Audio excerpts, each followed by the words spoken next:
Imagine this. One day, you wake up from your sleep only to realize that you're not even in your own room. Everything's dark. The place you woke up in seems decrepit. You look around for clues on where on earth you really are.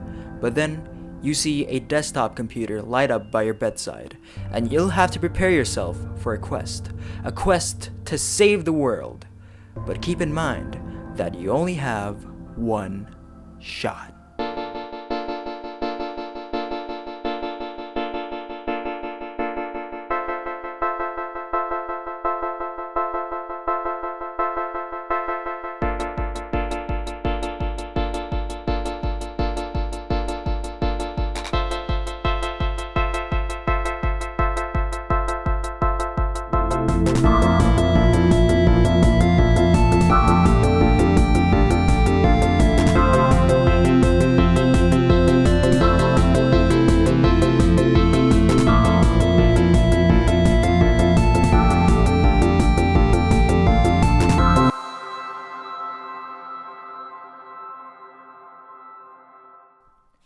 Why hello there, welcome back after another half-year long wait, and today I'd like to talk about a game that I'm sure is quite popular around the circle of indie game fanatics, or, nerds, with that game being OneShot, but I'm sure it's niche enough for most people to have never heard of the game ever.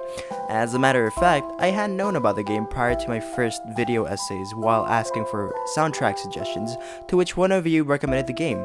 That's why I talked about the soundtrack for a bit on my second indie soundtracks video. OneShot is a game made in RPG Maker by indie game studio FutureCat and was developed primarily by Nightmargin, Garaka Cheeser, and Eliza Velasquez, with the first ever version of the game being released back in 2014. Originally released as freeware, the game was then released publicly onto Steam in 2016, and that's when YouTubers like Markiplier started making playthroughs of the game. Now, with that said, let's talk about what sets OneShot apart from the other RPG Maker puzzle adventure games that exists across the internet. To do so, we'll have to look at the gameplay itself. Throughout your journey, the game may seem a bit lackluster in its overall mechanics. You can mix items to create other items to progress and or solve puzzles. Moreover, this game doesn't have combat like many games of its kind. Instead, your playthrough would most likely feel like an 8-bit walking simulator. But there is one thing that truly sets this game apart. Its meta mechanics. Think of them as a virus. There are some puzzles where you have to open your documents file and find a code, a puzzle where you have to drag your one-shot window across your monitor, a puzzle where you have to hover another window over the game, and all the other puzzles that immerse you into the world of the game itself. There is one other thing that this game is great at. It's storytelling. Through its simplicity, OneShot is capable of telling a narrative that connects you with the world of the game, its characters, and their motivations. With your gameplay notably being spent walking around, the only other thing to do most of the time is to interact with items and characters you come across throughout your journey. And just so you know, none of these characters have voice lines as per usual of RPG Maker games, so it's up to your imagination to interpret how they sound, further cementing your bond with the game. The story is OneShot's strong point, and unfortunately, this is where we have to start talking about spoilers, which causes me to have to tell you the obligatory spoiler warning, as I'm gonna give a full recap of the story of the game. If you haven't played it, then what the hell are you doing? The game costs a few bucks, and it's really best to experience the world of the game on your own. So without further ado, let's boot up the world machine and stroll our way right into this. A cat-like character wakes up from their bed. Niko, as we come to know, is the main protagonist of the story. You've probably seen them referenced elsewhere, including Indie Cross, cause they're just the silliest little guy in all of fiction. I mean, just look at him. After Niko wanders around the room they woke up in, Niko then finds a remote which could be used to access the computer by the bedside. The computer then talks, asking why we are even here when the world is already crumbling and beyond saving. Then it tells us, if we want to continue, we must remember, our actions here will affect Niko. With the door to other parts of the house being unlocked, Niko scavenges around for more clues until they find a key to the basement which houses a light bulb. They place the bulb into a mysterious door that shines a beam of light before being transported into the middle of nowhere with a tall tower standing far in the distance. This place is known as the Barrens, and as the name suggests, is pretty empty outside of many deactivated robots scattered across the land. All but one, a white robot with a cloak, introduces itself and the world to Niko. As it turns out, Niko is a messiah, with the goal of putting the light bulb they found earlier on top of the tower, as the light bulb acts as the world's sun and plays an important role in sustaining the world. When Niko asks about the computer and why it seemed as if it were talking to someone other than Niko, the robot explains that it was talking to you, the player, as you act as the world's god.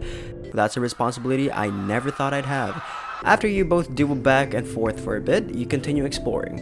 A notable moment is when you encounter a robot lady that acts more like a real living, breathing person instead of a robot. This is Silver, and she helps Niko any way she could to make sure they make it to their goal, but she did say that placing the light bulb would be futile as the sun isn't the...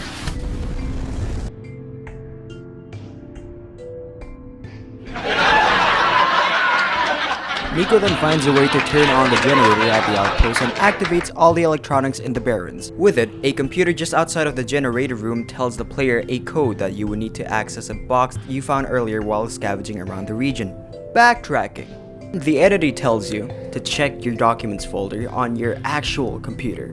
With the code, Niko finds a gas mask to enter a previously restricted area. Niko finds a robot at the docks that could help in traversing the ocean to the next region of the world. After fixing the robot, or should I say robot, that's the actual name of the game, I'm sorry. It tells Niko to go to the head engineer, that being Silver, to restore a bit of its programming. Once you get there, Silver gives you a necklace made of amber from the region Niko is going to travel to, the Glen. After a chess match, they say their goodbyes, and Niko heads off to the next region of the world. Welcome to the Glen, a swampy region of the world with many villagers residing in the area. The problem with this region, however, is the flooding, causing many to be displaced. As Niko continues exploring, you stumble upon a boy, Calamus, looking for his little sister that wandered off for days. In looking for clues, Niko finds another computer that, once again, gives you hints for another puzzle, this time in the form of your desktop background. Then, Niko stumbles upon a girl in the middle of large vines, and they're even larger than the ones found around the Glen. Maze, as we come to know, is dying as she grows tired of keeping the lands of the Glen intact. She asks Niko if they could lend her the sun for a while so she could get warmth before her demise. And since you don't want to teach this kid to be a cold-hearted asshole, you tell Niko to do so, even with the risk of leaving the light bulb alone. Without the vines, you could actually access previously restricted areas, including a room that houses a puzzle that was hinted at your desktop wallpaper. In doing so, you free Calamus' little sister, Alula, and you reunite her with her brother. And as a form of appreciation, Niko gets invited to their home and Alula gives Niko a glowing feather. In addition, there's a huge courtyard which houses the route to a graveyard that is unfortunately flooded. But like the mines at the Barrens, we'll get to that later. Niko says goodbye to the siblings and heads off to grab the sun, but in doing so, Niko is hit with the reality that Maze is gone, and the bulb turns off before glowing again after Niko grabs it. And I think now is a good time to mention, throughout the game, there are beds that Niko can sleep on and acts as save points. If you let Niko sleep, the game will shut down and properly save. But if you exit the game without Niko sleeping, they'll freak out and ask you why the world went completely dark anytime you do so. But a not so very fun fact, in the original 2014 release, doing so will completely kill your run because you really had one shot. So, canonically, you killed an 8-year-old child just because you can find a bed.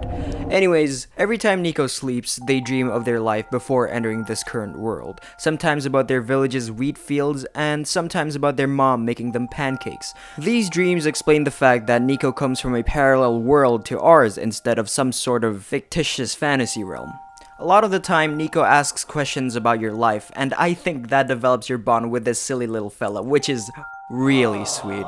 Niko signs the scroll, and off they go to the refuge.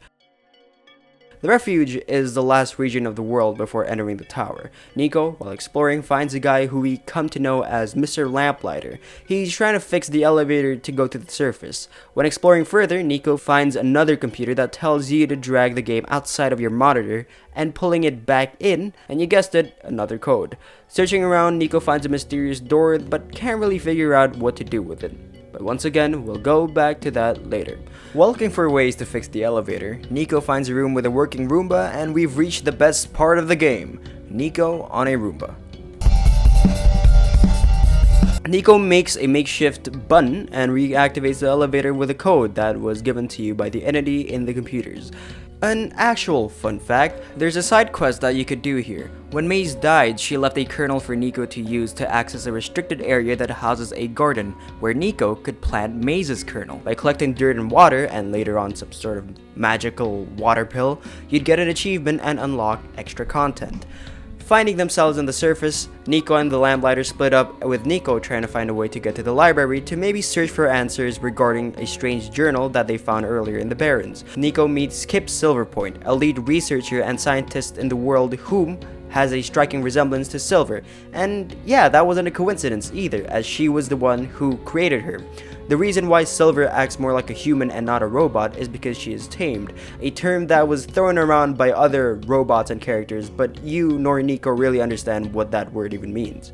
With Kip's ID card and a picture of Niko themselves, they learn about the amazing world of identity theft and uses the forged ID to enter the head librarian George's quarters.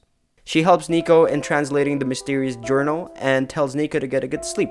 This time, Niko dreams of eating a delicious plate of their mama's pancakes before the moment was shattered. With the journal translated, it reads as if it's intended for you, telling more about the tower and how it houses the entity that's been guiding you and Niko. But who's the one writing? Is it the so-called author people have been talking about? George then gives Niko a glowing dice, which will be used to enter the tower, together with other glowing items they've collected along the way. However, before you finish your mission, Niko reminds you that they haven't eaten in days, so you accompany them to the cafe up in the apartments. Niko meets with Ling and orders their favorite food of all time, pancakes. While eating, Niko opens up about their past life with their mom, talking about how much they miss her and questions what are they even doing in this world. God, that's such a turn. Niko is just a kid and they have a lot to look forward to in life, and even I wondered if this whole playthrough was worth it. Now, here's where shit gets real. Upon entering the tower, Niko wakes up in a room that is very dark, but something's wrong. They can't hear you, nor can you speak to Niko. They go up to the room only to be faced with yet another computer. This time it talks directly to Niko and tells Niko that they've completed their mission and just need to go to sleep to go back home. And once they sleep, that's it. That's the end of the game. Until you check your documents, and there it is, a clover. Niko wakes up, still in the dark room. They go up to the computer and the entity is bewildered. Of course, it blames you for bringing Niko back to the world. Entering a door, Niko enters a maze, but by using the clover app, you could direct Niko on where to go. The clover shows bits and pieces of journal entries written by the author, whom we assume has been helping us, and is further informing about the corrupted state of the world. The author tells that all of this, it's a mistake, and that causes the entity to want nothing more but to end it all. However, from his own words, the ending isn't that simple. To return Niko home, the sun must be destroyed, which means the world dies. Or, if you want to save the world, simply place the sun where it belongs, but Niko will never be able to return home. Afterwards, you're given time to reflect on your choices, as the author apologizes before being replaced by the all-seeing entity. The entity tells you your goal from the very beginning is to save Niko, but in doing so, you've doomed all the innocent lives that you two have met along the way. And so, you have to make the hard decision to tell Niko the truth. In the end, once Niko reaches the top of the tower, they ask you one last question. What's the right thing to do?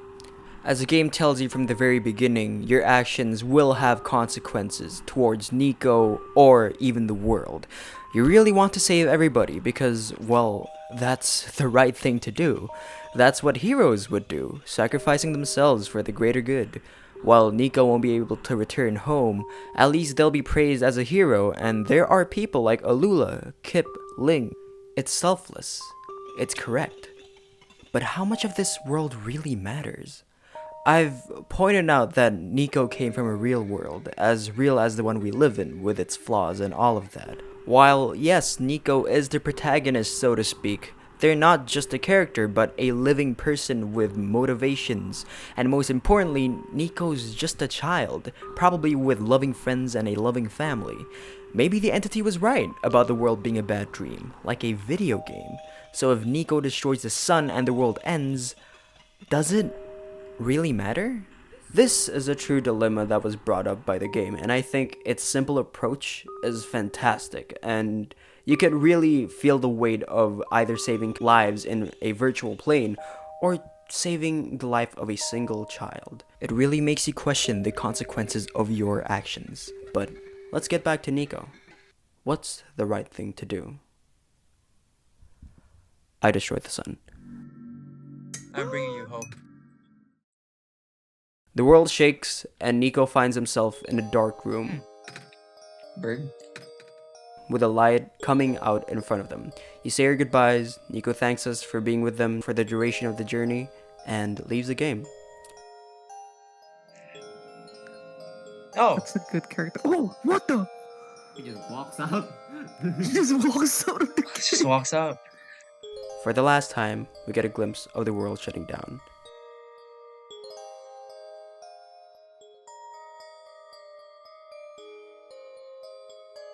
End of OneShot.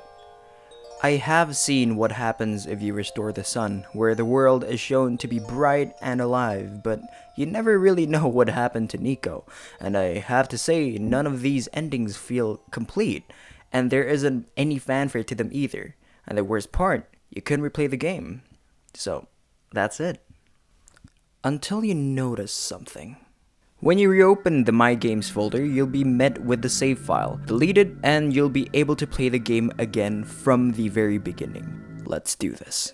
From the start, it's apparent something is off as Niko calls out your name when waking up, even though by this point of the story, Niko shouldn't even know who you are. Instead of looking for the code on a remote, you're told to check your documents folder, and in it are a set of pages that you could make out a code from.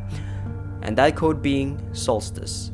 The entity then instructs you the same way as it did last time, but realizes that we've been through this before. Uh-oh.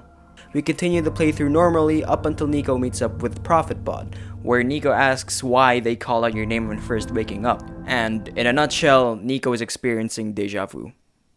The gameplay continues as usual, but this time, when Niko enters the mines, they're flashed with a vision which scares Niko and Silver. Niko then feels something underneath their coat. The strange journal is now beginning to glow. When they open it, it's a sketch of the mine shaft they're in, and if Niko stands on a clover by the rail, a minecart mysteriously appears. You and Silver follow the railway, but the entity continues to warn you not to go there, as it is out of bounds and Niko will be in grave danger. No, f*** you. At the other end of the tunnel, there are rows of computers, and Silver and Niko realizes that one of them shows a top-down view of the entire Barrens, kind of like our point of view. When Niko enters a room there, they meet Proto, a first-generation prototype of the ProfitBot. After completing a few quests and restoring its memory, he explains that he is tamed unlike the other ProfitBot and was created before the real world ended. By who? He continues with the fact that this is Niko's second time being summoned into the world, which realistically would make them very confused since Niko doesn't have any recollection of the previous walkthrough. And by closing their eyes and focusing, Niko remembers it all, the tower, and everything about the world. Proto then drops another bombshell, telling Niko that everything here is nothing but a mere simulation in your computer, and the fact that we play OneShot more as a game than anything else. And Niko, understandably upset, blames you for even initiating the game, or specifically the world machine. But Proto reassures Niko that the player never knew that they're putting them in danger, but it's the entity who's corrupting the world's code and tells Niko that this might be the last true playthrough. The entity then attempts to contact you, asking how you even managed to play through the game again and knew it's because of him, the author. As the entity becomes more angry, the tunnel collapses and the glitches have reached our characters. As they leave for the glen through a back tunnel, the entity apologizes to Niko before the world destabilizes further, which causes Silver and Proto to get trapped and glitch, and Niko is ultimately forced to leave their friends behind, before confronting you again on why they're even there in the first place, especially the second time.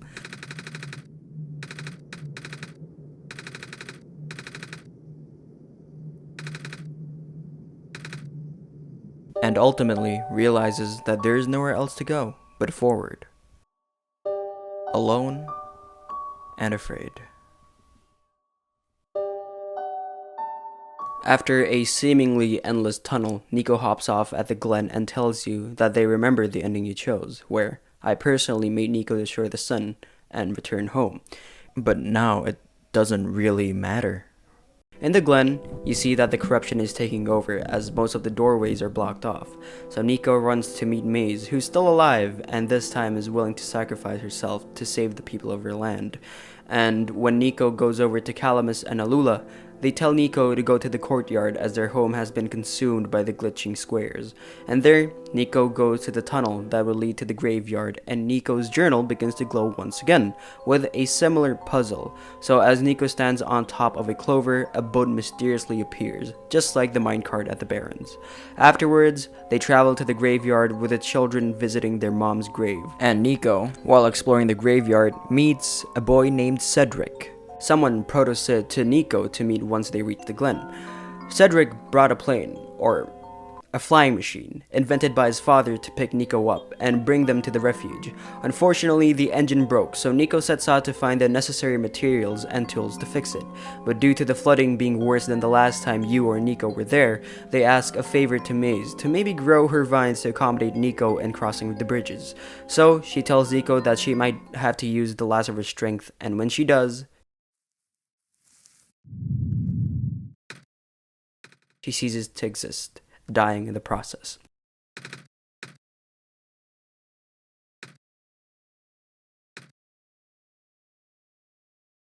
Niko, being understandably distraught, continues to collect all the needed materials and then brings it back to Cedric. While he fixes the plane, Niko opens up about the fact that they're in a virtual plane. I mean, again, you get what I mean. And how none of the risks they or you took in the past really mattered. So it feels as if there isn't any reward from any of the endings that you took. Long story short, Proto, Cedric, and Rue, a character we saw a glimpse of earlier, are the only ones who could help Niko to properly save everyone and the world, as they are basically the author's children. With the plane ready, Calamus and Alula come to Niko and Cedric to tell them that the corruption have reached the graveyard. With time running out, Niko and Cedric fly to the refuge, but before he could pick the siblings up, the plane gets corrupted as well. Cedric then tells Niko that there's an extra elevator in the clock room. To enter it, you type the same code that started this entire playthrough: Solstice. Niko, with the help of the lamplighter, gets an elevator to work, and at the bottom, as Niko is about to leave and the lamplighter to go back up to the other survivors, the corruption consumes the elevator. The world seems to be falling apart faster than expected. Niko runs out, they see Cedric being chased by Kip and only gets away after the corruption destroys the bridge to the labs. Kip brings Niko to the library, only to see the labs, where Cedric is at, collapse, presumably killing him, unable to bring Proto back. Out of options, Niko still has to find Rue, but the others advise them not to. So, they have this to say.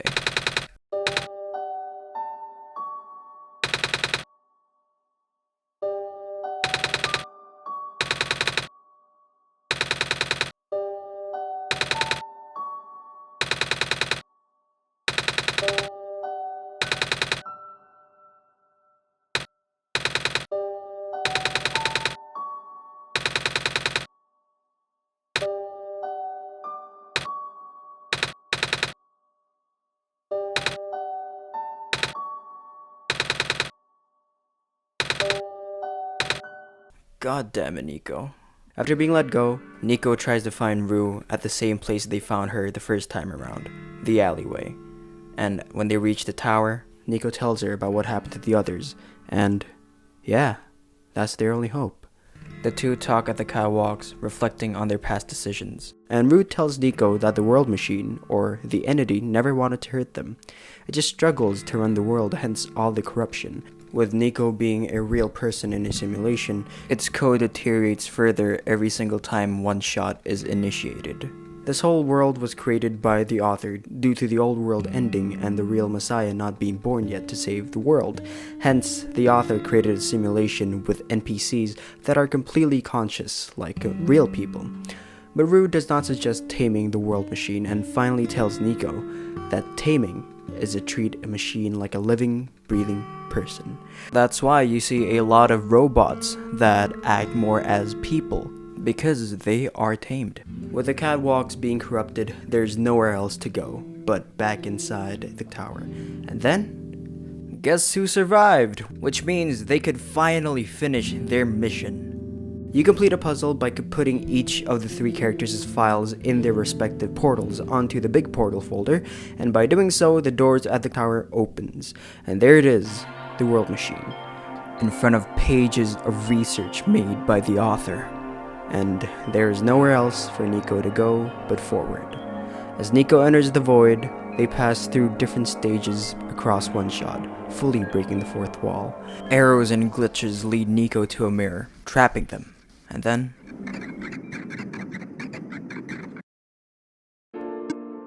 the entity, or, as we've come to know, the world machine. It takes the appearance of Niko to talk to them. It tells Niko that nothing could be done. It's over. The world machine confirms most of the things already said by Proto, Cedric, and Rue. The corruption started as it experimenting with the world, but goes out of hand and it wants nothing more but to end its existence. There's one other thing to note. The author created an ending that simulated what would happen to the Messiah of the old world when completing their mission. They place the sun, and they go home. But that ending is long gone, so the world machine put in place an ending for you, the player, to choose. That being either to save the world or save Niko. But, as we've already come to know, the world machine would prefer that you chose the latter. Niko remembers about the concept of taming, and this is where we see Niko's true character as a person truly shines. Niko accepts that the world engine has its flaws, but also has a heart, and they can see through its emotions and faults, which are really human. Niko tells the world machine your true intent in returning to the game and play through it all over again, to save everybody. The world machine anxiously accepts Niko's request to try its best to find its own code and restore the original ending. Niko passes through the credits, and even past faces met while the world machine continues to restore the ending for the sake of Niko. And this time tells us to please say goodbye to Niko. And once we reach the end, Niko finds himself in a room where it all first ended.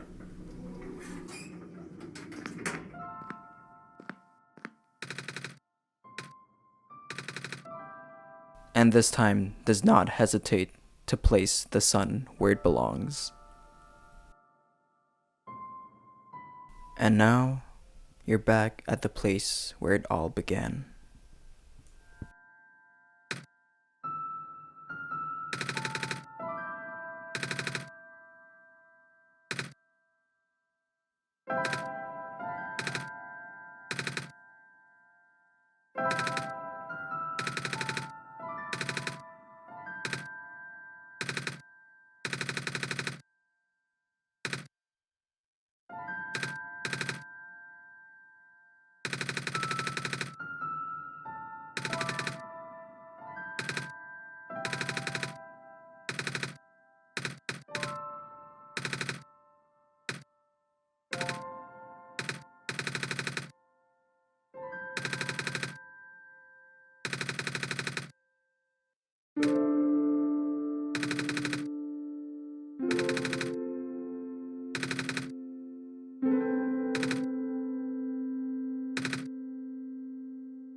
And for the final time, you say goodbye.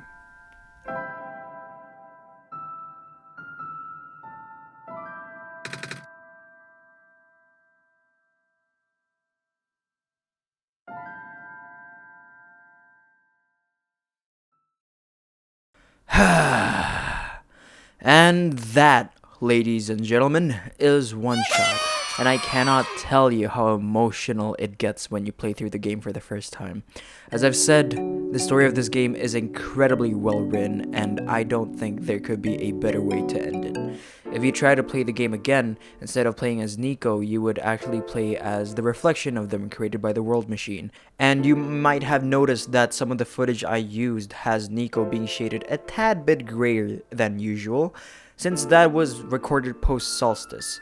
You could play as Niko again by deleting the app data of the game, but how cruel do you have to be to do that? The game, understandably, received a lot of praise from the public and deserves it, and it maintains a cult following, haha, especially Niko themselves. I don't know about you, but I've seen so many references of Niko across the internet, fan art, shitposts, and even Niko avatars on games like Roblox.